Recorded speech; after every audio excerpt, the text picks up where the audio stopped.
Welcome back to the morning show here on Arise News.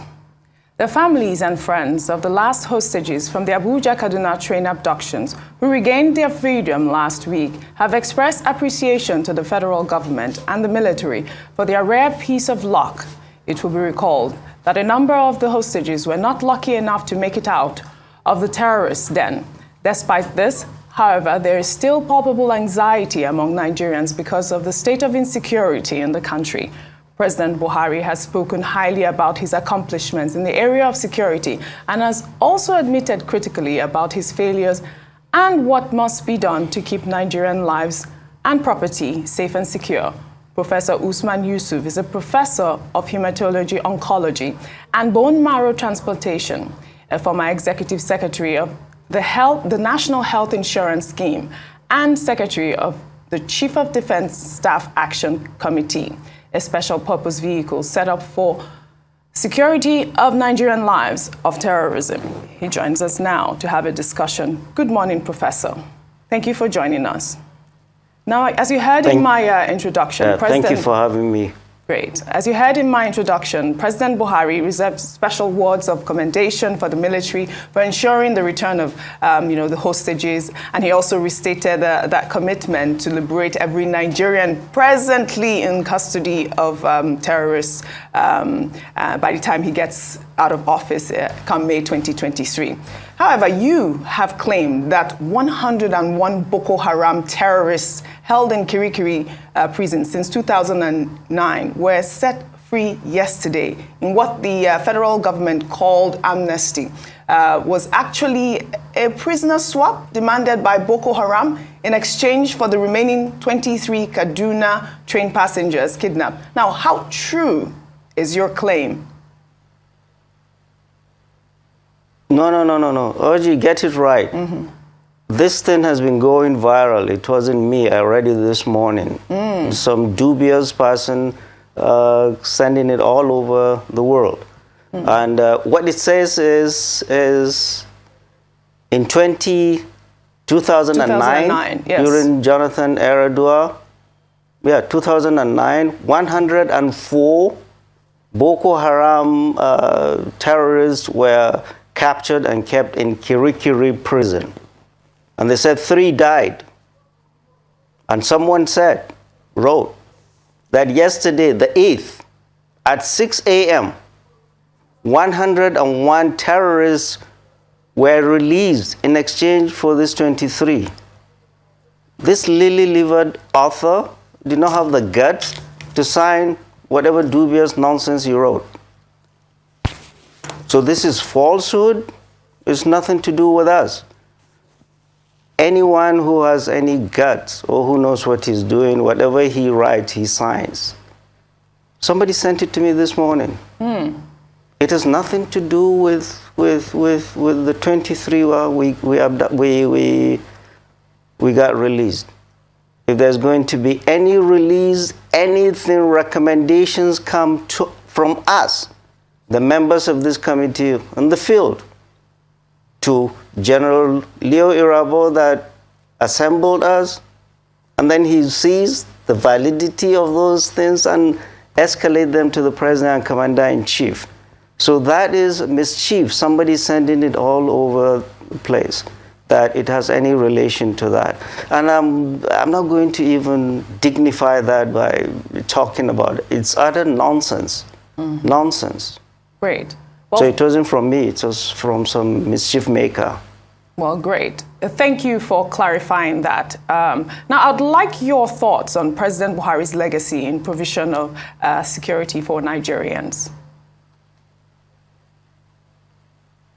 Well, there have been lots of challenges, and nobody can deny that. All 6 geopolitical zones are on fire.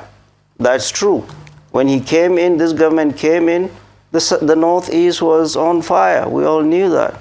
But thanks to the military and thanks to his leadership, we are where we are with the Northeast. Northeast, you like this government or not, the military has done a good job. But then we have flare-up of banditry in the North Central and the Northwest. And then you have IPOB, ESN, and then you have cultists and armed robbers all over this country. All 6 geopolitical zones have their unique security challenges. Our military is stretched, deployed to all 36 states in this country. The tour of duty of a soldier is so long in the trenches. My work during this time with this getting the release of this 23 has given me an appreciation of the challenges the military go through. We were empaneled. This accident happened on the 28th of March. On the 29th of March, the Chief of Defense Staff set us up and escalated it to Mr. President. These are a group of patriotic Nigerians that are offered their services and they want to help. And we form part of the kinetic part of the security work they're doing. That did not in any way stop the military will continue their kinetic. We have been at this from day 2, 6 months. We've been away from our families for 6 months. Once we established contact, first of all, you needed to know who were these guys that did this. At that time, nobody knew who. Is it Boko Haram? Is it Dar es Salaam? Is it Ansaru? Is it the regular bandits? Who did this? We needed to find out. And we needed to find out who are their leaders. Who do they listen to? Where are they located? And once we established contact, we deployed to the field. And we have been in the field for 6 months, going into forests all across this country and beyond, meeting 12 midnights in the forest. This could not have been done without the military. So this is classic example of how the military can enable the non-kinetic component to come and for them to be mutually beneficial for the purpose that we saw. This is exactly what happened. And without the military, there was no way this thing could have been done. None. There was no way we could have entered any of this forest without the military. When we came in, the GOC of 1st Division, the previous one, the immediate past one, and the current one, they embraced us and gave us all the assistance. There is a colonel in the 1st Division 1 that was embedded into the committee, and his consistent help throughout the process from beginning to the end made the kinetic and akinetic forms of warfare to come in and gel. There was no place we could go to without him and his troops doing recce, going in there. They will tell us it's safe to go in or not safe to go in. They will map out entries and exits. They will do recce, air and land. This is a wonderful officer that honestly, his job has made our lives much easier than we thought. It's given me a lot of appreciation of how the military works. And within this committee, we have retired military generals that cumulatively between the three of them have put in 100 years of service to this nation, in and out of this country. 135 years, 135 years, 130. 100 years of service in uniform. And they came out of retirement voluntarily to be of help. And we have a diplomat with emphasis on intelligence. We have an academic that has dedicated 10 years of his life in research in this. And we have a leader of the flag. We needed to know who these guys are before we do anything. So it wasn't easy, but it could never have been done at all without the help of the military. We would ask them, we want to go at 12 midnight. They will give us escort. It's not safe to go there. It's safe to go there. This colonel is the first to go in there and ask us to come in, and will be the last to leave that place. So I'm honestly very impressed with the operation from the beginning to the end. There are challenges, but I've said consistently, security is not the exclusive preserve of the military or the government. Everybody must come in, and we're doing our part in our part of the country. And I urge all Nigerians to do their part all over the country. This military is our military. We have our brothers, we have our children in this military. And throughout this course of the 6 months, we have lost men. And fellow Nigerians, tarry a little and say a prayer to the families of these men we've lost for this operation. And continuously, all across battlefields in this country, we're losing men. We never hear about that. So let our criticism of our military be colored with some compassion, that we're losing men every day for them to keep us safe. I have seen that in this. It's not about us, it's not about the military, it's not about the committee. We're able to work with everybody to get this 23 out. And this committee, what it has shown me is we've worked with DSS. They have given all their assets and collapsed whatever they have. We've worked with the military. We've worked with the Commissioner of Internal Security in Kaduna State. We've worked with different intelligence branches of the military. We've worked with Fulani elders. We've worked with Kanuri elders. We've worked with interlocutors all across this country and abroad in one room. All right. That's how it should be. Okay. Everybody working together to achieve what we achieved. Okay, Professor Yusuf, that's very good. I just want some more clarity as to who you are actually giving the credit for the return of the 23 remaining hostages to. Is it to the military? Is it to your committee, which is an offshoot of the Chief of Defense, office? And if that is what you are saying, are you not directly or indirectly also giving the credit to President Muhammadu Buhari, whom you have, roundly criticized a lot, over the last few months for not listening and for not taking the necessary action? Again, in what specific way were these 23 individuals rescued? You have mentioned the fact that you lost gallant, servicemen in the course of this duty.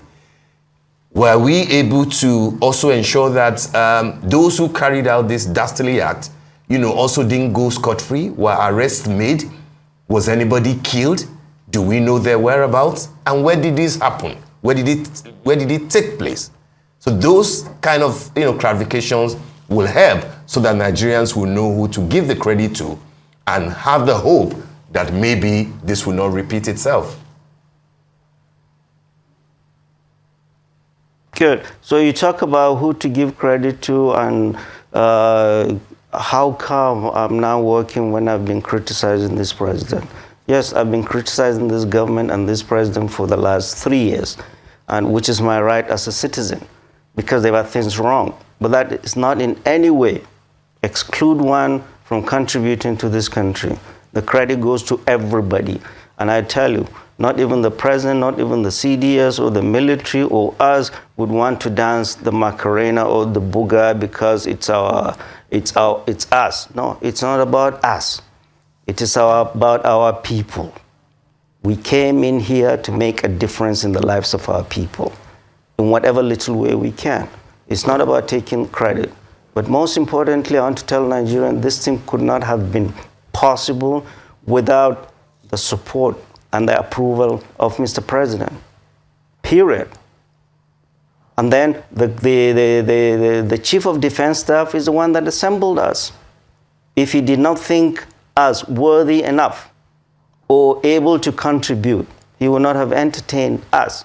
And he needed to escalate that to Mr. President for Mr. President's approval. Without Mr. President's approval, this thing could not have been possible. End of story. We are just a vehicle. And us as a vehicle, there was no way we could have done this without the military. None. None. So the credit is everybody's. The President gave approval, the Chief of Defense Staff assembled the team, we all worked together, all sister services, the DSS, NIA, DIA, all the services. The Army, the Air Force, they gave us cover. They treated our patients in Air Force Hospital. They transported the patients. They released hostages through their aircrafts. The Navy. This is beautiful. This is how it needs to be. All services working together. The armed forces, the DSS, the police, the traditional rulers, and everybody. I appreciate that, sir. I'm just asking that, was this a purely military operation, or were there negotiations involved? And where did it take place? Is it in Kaduna, or you are not bound to release such a sensitive information? No, it's okay. The military took charge. The Chief of Defense Staff is the head of the military. So it is a military operation. And what I forgot to add is the immense contribution of the Federal Ministry of Transportation, which is the parent ministry where this thing happened. So it's essentially a military operation, it's not a civil operation. Remember I told you the colonel embedded in the committee, the first one div colonel, he's the one that married the akinetic and the kinetic component. So, but it's essentially a military operation. The military essentially gave us an enabling environment for us to be able to sit down and talk. The military doesn't sit down and talk. That's not the job of the military. But it provides an enabling environment for us to be able to reach out. And it wasn't in one place. All over the country, in forests all over the country, we're sending interlocutors all over and across the borders too, to be able to get to people that will get to them. And that is how negotiations happen. That's how negotiations happen. All right, well, okay. So in your total assessment, can you tell us how close we are as a nation to win the war against terrorism? And as you know, election period is around the corner. How much of a nuisance value are you expecting, or should we be expecting from terrorism? That's a $1 million question. The point is everybody must do his part in his little corner. I cannot go to the southeast and say I want to do something about IPOB, or the northeast and say I want to do something about Boko Haram.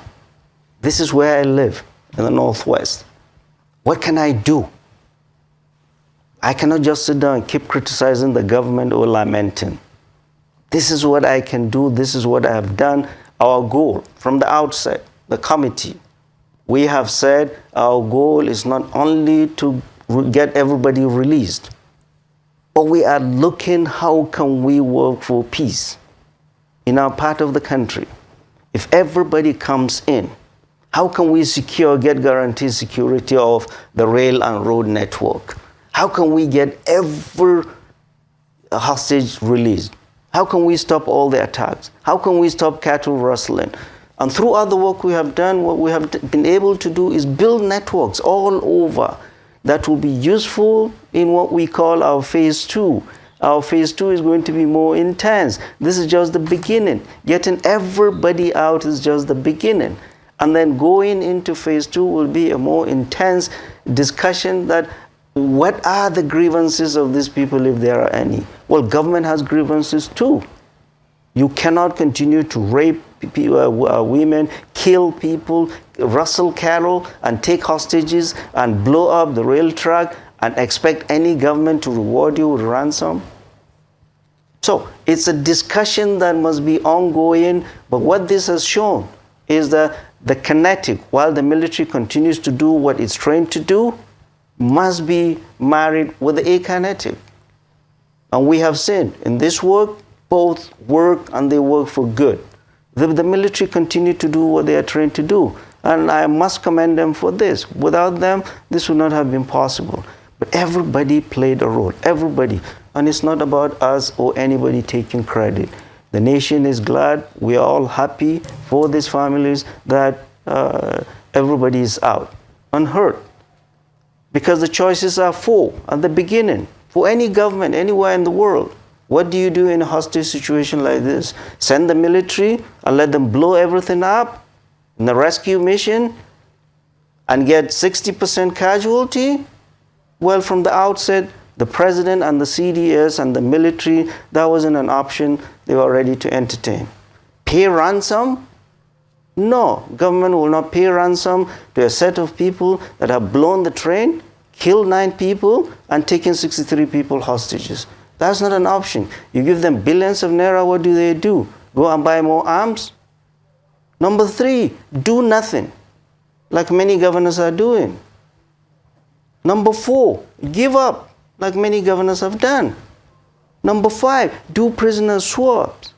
So every government will look and see what is best for it And it is us in the field that give recommendations, and our leadership takes it up and do what the right thing is. Whatever was done, we're all glad for these families. Everybody came out. But the military played a role. We should not forget to say a prayer for soldiers that have been lost throughout this time, throughout the 6 months, and are continue to be lost all across the battlefields in this country. But there's work to do. And that work is for every one of us to get involved in all conflicts in each of our geopolitical zones. The military is overstretched. 36 states all deployed. We can do all our part. God Almighty will ask you, what did you do? Okay, we Prof. say we've done this, and we're ready to do more. All right, Prof. This operation successful. Thank you, sir. This operation was carried out successfully at a time that one of the key negotiators between the hostages and the terrorists, that's Alhaji Tukur Mamu, was in the custody of the DSS. My question to you, first part, is there any connection to the fact that picking up that gentleman and, getting useful information from him played any role in getting these people out? And then secondly, you said that no ransom was paid and that the military prosecuted this operation without any of the 23 last hostages being injured. What style of operation was that? And were you able to apprehend any of the terrorists? Either apprehend or killed, or are they on the run, or is anyone in custody? I think that this is an important component in order to properly dissect the success that you are giving us today, the success of that operation. Right, and these are very good questions. So the first question you ask is there any relation to this success with the arrest of the negotiator? I want to remind you, Steve, and the nation, this is before the court of law and its subsidies. But I will tell you, this committee had no relation with whatever was being done by the negotiator. And if there was, from the outset, this committee said it's not going to be involved with paying ransom. So when we heard about people needed to pay 100 million to get out, or 80 million, or 60 million, we stepped back. These last 23 that were brought out are people that cannot afford that. So I want you to think, Steve and the nation, there's no government, no country in this world that would allow 23 people, the most vulnerable, those that cannot afford. A 2-year-old child was among this, and her mother. A 2-year-old and a mother. Some people were just making money and saying, oh, 100 million this, 80 million this, from the outset, and I'll give it to them. They never mentioned money. Money came in there and muddled everything. So we stepped back. We're not going to, no government, we're not going to recommend to the government, to people that have committed this crime, for them to go and buy arms and continue to do that. So we stepped back. The family members were doing what they did. So we had no connection with the trade of giving money to get people out. And we rejected that from the outset. And we told the terrorists that we are not sent. Our brief is not to talk about ransom, but to see how we get you out, how we get our people out, and how to listen to you if there are any issues we need to discuss. So they chose the pathway of money. So we were not involved. And this case is subsidies, is before the court of law, and we shouldn't be talking about it. Again, how was this discussion done? Remember, the military cannot sit before these terrorists and talk.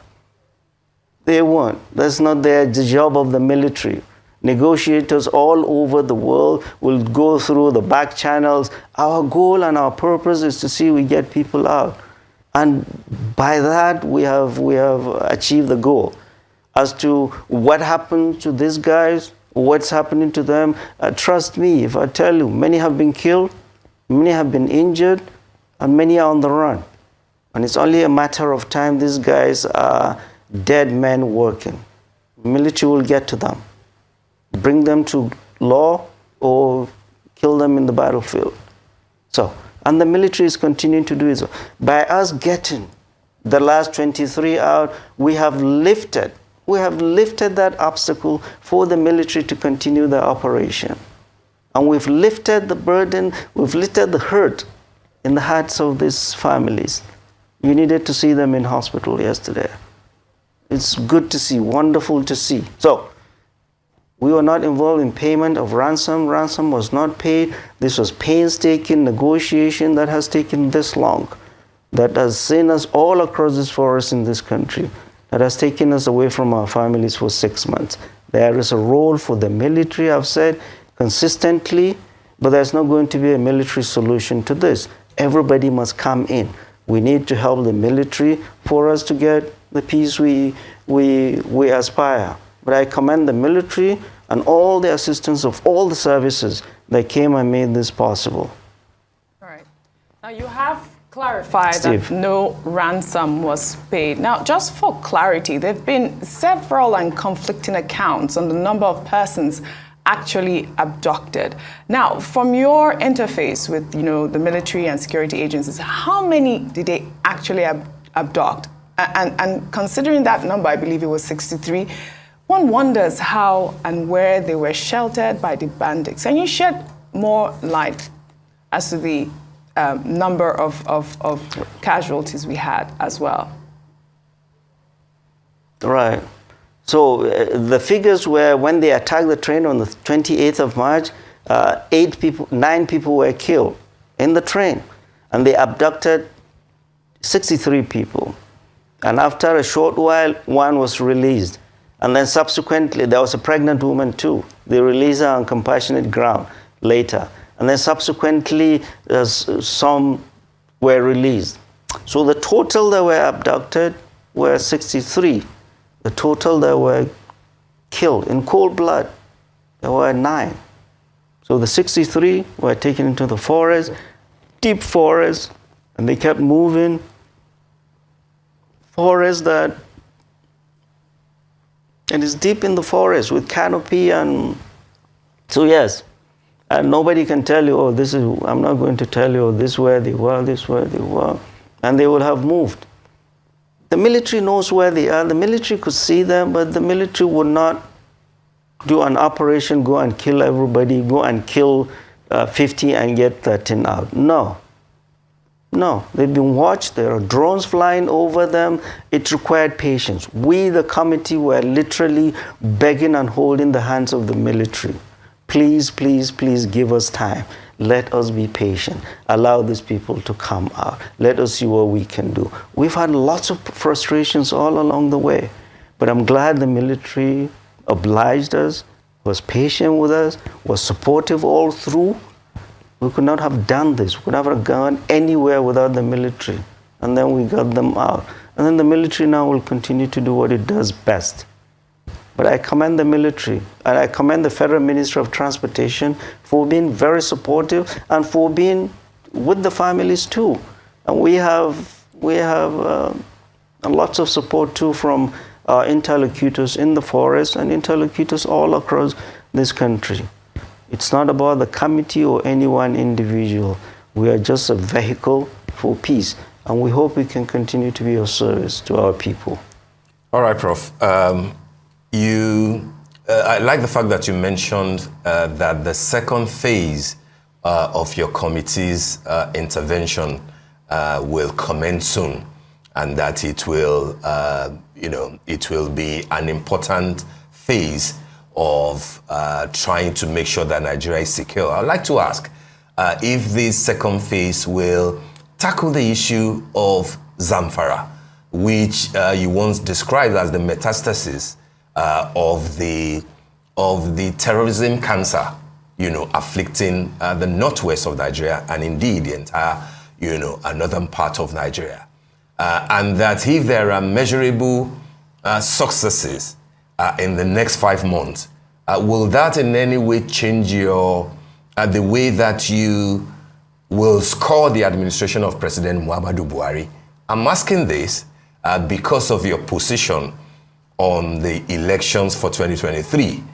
It's on record that your preferred candidate is the PDP presidential candidate, former Vice President Atiku Abubakar. So I'm saying that if the second phase of your committee's role builds on the success that you have recorded so far, could you possibly make a turnaround to therefore support President Buhari's party and possibly the candidate so that they can at least continue with what your committee, which was formed by this administration, is doing in the area of security for Nigerians? Right. So, Steve and fellow Nigerians, this is not politics. Governments come and go. And Mark Twain says, loyalty to country first, loyalty to government if it deserves it.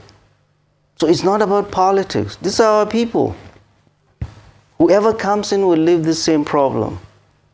So it's not about APC, PDP, ABGA, and all that. And the earlier we get out of the question, the better for all of us. It's about recognizing what our problems is and the collective responsibility we all have as citizens. And for us as citizens to raise our voices so that our leaders listen to us. And I'm glad our leaders are listening to us in the twilight of this government. It's never too late. Talking about Zamfara, our goal we knew from the outset was never just to get this 23 out and go back home and sleep. As we speak, we're in Kaduna, we continue to engage people. We want to see the last of the 23 discharged out of hospital today and reunited with her family.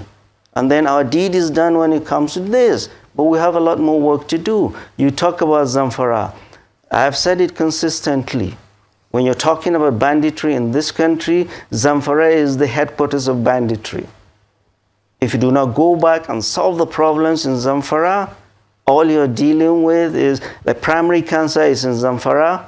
It has spread all over, and you're just hitting the mets instead of going to the primary. The goal is to go back to Zamfara. We've been to all over this country, close to Benin Republic. We've been to Nasara, we've been to Kwara State, we've been to, you will see IDPs, Fulani IDPs that have left Zamfara because of the crisis that started in Zamfara in 1999 by politicians. I said, you want to solve problem banditry in this country, you must go back to Zamfara. And you must refer to the report of the former IGP MD Abubakar. The problems are in Zamfara, the solution is in Zamfara. You solve Zamfara, all this banditry all over this country will die down. You want to talk about Boko Haram, go back to the northeast. You want to talk about IPOB ESN, go back to the southeast. So we need to understand it where they are. Our goal is to see there are hundreds or even thousands of our people still in the hands of bad guys all across this country. We'll never forget Chibok girls, Leah Sharibu. We had the Federal Government Girls College in Birni Yauri, the Bethel Methodist School girl. We have them all across this country. How can we all play a role in getting everybody out? By addressing issues and allow the military and the government to do their part. Everybody has a role to play. Yes, whether it's this committee or any other committee, I am glad this government and this military is seeing the importance and the good result of involving the civil authority and charting a pathway of non-kinetic. Kinetic and non-kinetic are not mutually exclusive. They're actually important tools of warfare that must be explored. I'm glad we're seeing that the Chief of Defense Staff is wonderful in understanding this. We've done a lot of presentation to him and his service chiefs, explaining to him, showing him the map, understanding, because the military needs to understand what they are doing, just like our politicians need to understand too. But we need everybody's help. And that's where we come in, to help where we can. So there's a role for this, and this can be a template everywhere in the southeast. Igbo leaders need to get involved. In the northeast, I know Kanuri elders have been getting involved from the outset. but we need to do a lot more to help our military and our nation. We're not helping our military alone, we're helping ourselves. We're all IDPs in Abuja, we cannot go back home like we used to. All right. This is our country, we must all do our part. Now, you've talked about Zamfara being the headquarters of bandits or Boko Haram, as you call it. But a lot has been said about the level of insecurity in Kaduna State where these abductions occurred. Now, with all the military institutions and bases cited there, isn't it disturbing that with such high level of military presence in that state, bandits and their likes strike with ease now and then? I mean, what do you have to say about that situation? Right. And OG, I tell you, Kaduna has a relevance, political relevance and emotional relevance to everybody who lives in this part of the country. The artery between Kaduna and Abuja serves 9 states and Niger Republic. And it has, like you said, a lot of military installations. And it has a lot of forests, huge forests, and is bordering so many states. Niger State is so large that you can pull up all the 5 states from the southeast and put them in Niger State. There will still be a lot more space left. Kaduna State is endowed with huge forests. And because of the pressure that Boko Haram is getting from the military in the northeast, they are coming westward to Niger State and Kaduna State. But I tell you, things have quietened down a little bit. Bindungwari is a hotspot. Giwa is a hotspot. Chikun, where we got these people, is a hotspot. Everywhere is a hotspot. The military is intensifying pressure in all these places, and they're getting out. They want to talk. We want to secure the railroad. We want to secure our highways. We want to secure our villages and our people. What role we play is up to us. And you don't have to play a role through government or through military. Everybody must come in. And that is what we have done. So yes, Kaduna State has been very hot for these reasons that I mentioned. And Niger State is equally as hot. And that is where the military is concentrated. And there are lots of suggestions. The other day we met, and the Commissioner of Internal Security in Kaduna State, Mr. Samuel Arun, has been wonderful to the committee, very helpful from day one, up to yesterday when we met him for an exit interview. Very helpful, has lots of intelligence, and has been working with all security agencies. This gentleman is an asset to not only Kaduna State, but to this country. He has data that can be very helpful in this phase and many more phases to come. And I wish all states will have somebody like him to do what they're doing. And he's been very helpful. So it's a lot of work to be done that requires a lot of patience that I didn't have before this. This committee has taught me to be patient and lots of hard work. And of course, the support of the President and Commander-in-Chief and the military, which this committee had, and we are forever grateful for these. Thank you very much. All right, Professor Yusuf, before we let you go, let's return to Zamfara, the core of the cancer. How, in specific terms, will you solve that problem? What will your committee do? What have you started doing? What will you recommend?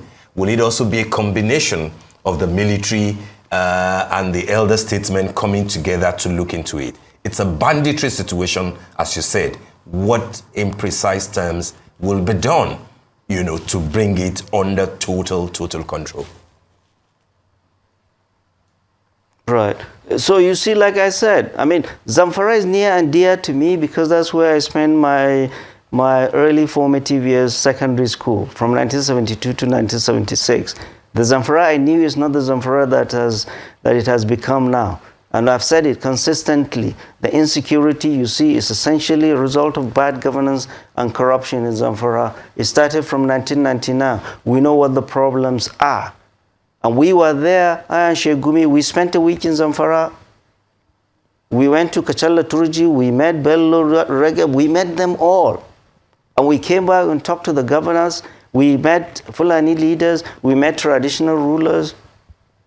This thing can be solved if everybody comes in and efforts put in. And not the military alone. Yes, there is a role for the military. But if the federal government gives support, as it has given to this committee, Zamfara needs to be the focus that we all need to go in there with the federal government support and see how we can bring everybody to the table. I assure you, and Fulani elders are telling me, there is a Fulani elder in this. Zamfara will be the easiest problem to solve if the government pays attention and gives all the support. As to our involvement in the next phase of the committee, after this, when all our patients are released from hospital, we'll go and brief our principal, the chief of defense staff, and give our report, and then he escalates it to the president, and we give them ideas about next phase when we should do it.